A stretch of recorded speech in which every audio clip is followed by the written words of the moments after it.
Going into this custom, I knew I wanted to make it as durable as possible, so I started by sanding down every little bit that I knew I was going to paint. This ensures that the paint will have a good surface to stick to.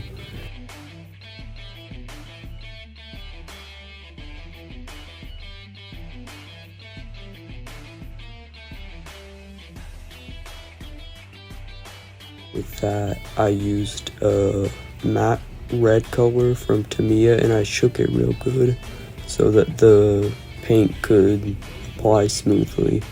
And then this clip right here, I forgot to really record it, but the basis of it was I painted every little bit that I sanded, and I used a little bit of isopropyl alcohol to thin it when it got a little thick.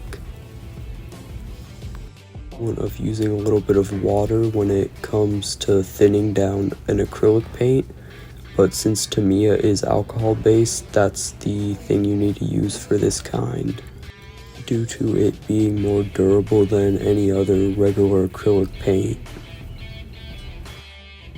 And though I wasn't able to record the full process of me painting it from obscured view, this is kind of how it all turned out.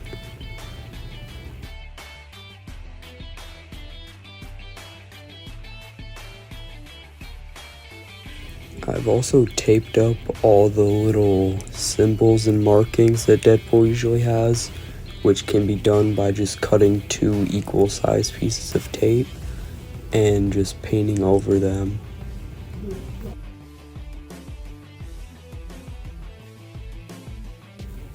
Now once you've reached a level of coating that you feel satisfied with, just peel away the tape.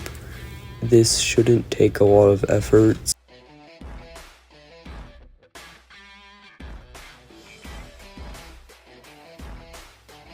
Due to me applying the paint a little late in the process, there was a little bit of bleeding, so that could be avoided with a little bit of better tape or just more control over your brush.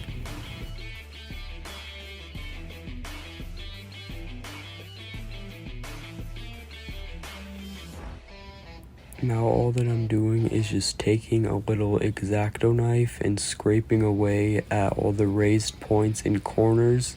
This isn't very troublesome, but you should really take your time when doing this, because if you mess it up, you'll have to repaint the whole thing. This is how that should look once it's complete, and I think this process is very rewarding if you do it right.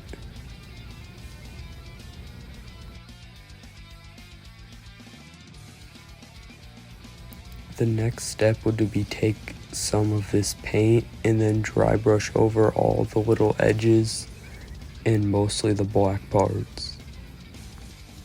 Like before, I recorded myself painting, but I didn't actually show what I was doing on camera. And because of that, I decided just to cut the recording and skip right to the final product. Once you're done with weathering, it's mostly complete aside from one step. The next step is to use some Krylon matte sealer and spray a thin coat over your entire figure. I did this by clipping a couple of alligator clips to the figure and then just spraying away. Now once that you've had full clarification that your figure is now dry, you just have to put him back together. And now he's yours to do with as you choose, but for now, just enjoy the movie.